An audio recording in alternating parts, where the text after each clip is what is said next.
The hum of clippers filled the little barber shop on 7th Street, steady, rhythmic, like a heartbeat.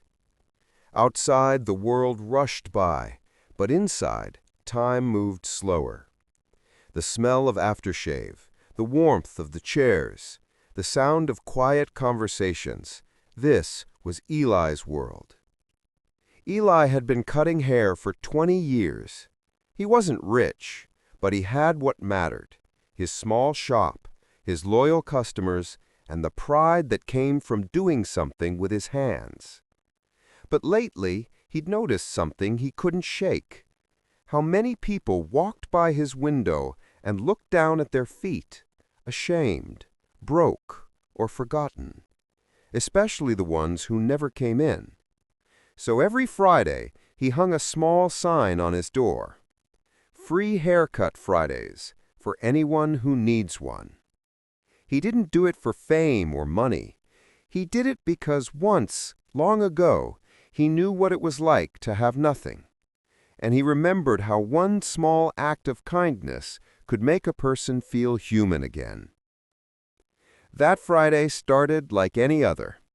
The morning sun glowed through the blinds, the radio hummed old jazz, and Eli swept the floor for the 5th time out of habit. By noon, he'd given 6 free haircuts: a mechanic, a student, an elderly man with trembling hands.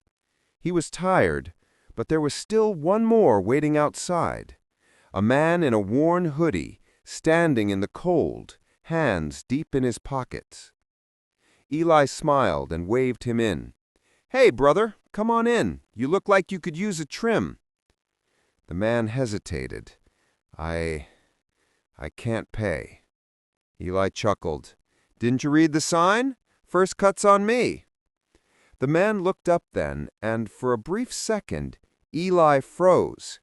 There was something familiar in those eyes, but he couldn't place it. Not yet. The man sat down quietly, staring at the floor as Eli draped the cape around his shoulders. "Been a while since your last haircut?" Eli asked, gently. He nodded. "A long while." "Any reason why?" He gave a small, sad laugh. "Just life, I guess. Things got messy. Hard to care about hair when you're sleeping on benches." Eli's chest tightened. "You don't have to explain. You're here now." As he began to trim, the man's reflection slowly changed. A beard shaved, hair cleaned, face revealed, and that's when Eli saw it. A small scar near the eyebrow, the same one his childhood best friend Noah got when they were 10, racing bikes down Miller Hill. Eli's hand stopped midair. "Noah!" He looked up sharply. "How'd you—" Eli took a step back, voice trembling. "It's me, Eli, from Miller Street. We went to Lincoln Elementary together." For a moment, Noah just stared. Then his eyes filled with tears.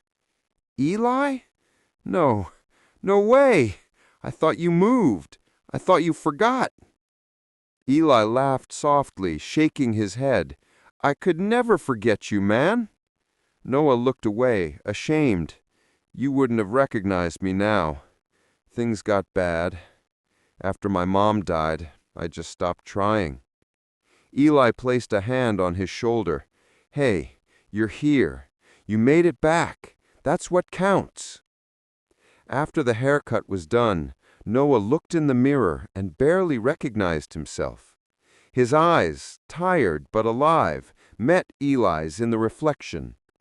"You gave me more than a haircut," he said quietly. "You gave me back my face." Eli smiled. "And you gave me back a friend."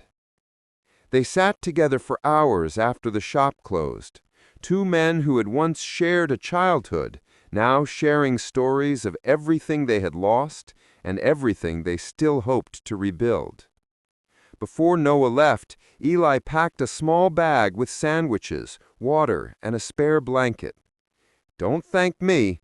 Just promise me you'll come back next Friday. I could use the company." Noah nodded, tears in his eyes. "You got yourself a deal." Weeks passed, and every Friday Noah returned not for a free cut, but to help. He swept floors, washed towels, and greeted customers with a smile that grew stronger each day. One morning, Eli found a note on the counter, written in neat handwriting.